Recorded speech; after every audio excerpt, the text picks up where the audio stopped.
ఏండి గోతరమ్మాయి కావాలంటారా? రండి రండి మరొచ్చేయండి. ఒకే చోట స్థిరంగా ఉంటానండి నేను?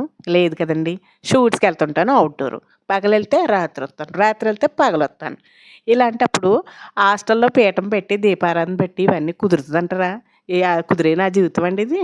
కాదు కదండీ! అందుకే గుడికి ముందు రోజు మంగళవారం వెళ్ళి, స్వామి ఇది నా పరిస్థితి ఆయనకి తెలుసనుకోండి మనం చెప్పక్కర్లేదు. ఇది నా పరిస్థితి అని చెప్పుకొని 21 రోజులు సంకల్పించుకొని బుధవారం రోజు పూజ మొదలెట్టేసానండి. దీపం పెట్టి, ప్రసాదం ఏముంటే అవి పండ్లు, కొబ్బరికాయ, బెల్లం పెట్టి, ఎర్రని పుష్పాలతో స్వామిని అలంకరించేసి, గరిక పెట్టి స్వామి దగ్గర "నీ చల్లని ఆశీస్సులు నాకివ్వు శరణు శరణు" అనుకుంటూ ధూపం వెలిగించి పూజ అయితే కంప్లీట్ చేశానండి. విఘ్నేశ్వర అష్టోత్తరం, అలాగే 21 రోజులు పూజా సంకల్పం కదండీ! 21 నామాలు చదివానండి. నేను ఒకసారి గుడిలో చదివిని సాయంత్రం మళ్ళీ అవే అక్కడ చదువుతానండి విష్ణు సహస్రనామాలతో పాటు. స్వామివారికి చదువుతున్నాం కదండీ! అలాగే అమ్మకి కూడా అష్టోత్తరం చదివి, దుర్గా అష్టోత్తరం కూడా చదివేసి, హారతిచ్చి ఆ రోజు పూజ అయితే పూర్తయిందండి.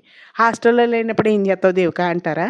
దీపం పెట్టలేని పరిస్థితొస్తే ఎక్కడుంటే అక్కడ స్నానం చేసి శుచిగా ఇవన్నీ చేస్తున్నట్టు మనసులో స్మరించుకొని, చదవాల్సినయన్నీ చదివేసుకొని, పూజ అయితే కంప్లీట్ చేసి, రేపు కూడా పూజ చేసే యోగాని ఇమ్మని ప్రార్థించుకుంటానండి.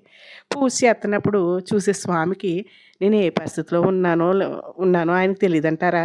అదే నా ధైర్యం అండి. ఒక్కరోజు కూడా ఆపకుండా చెయ్యాలని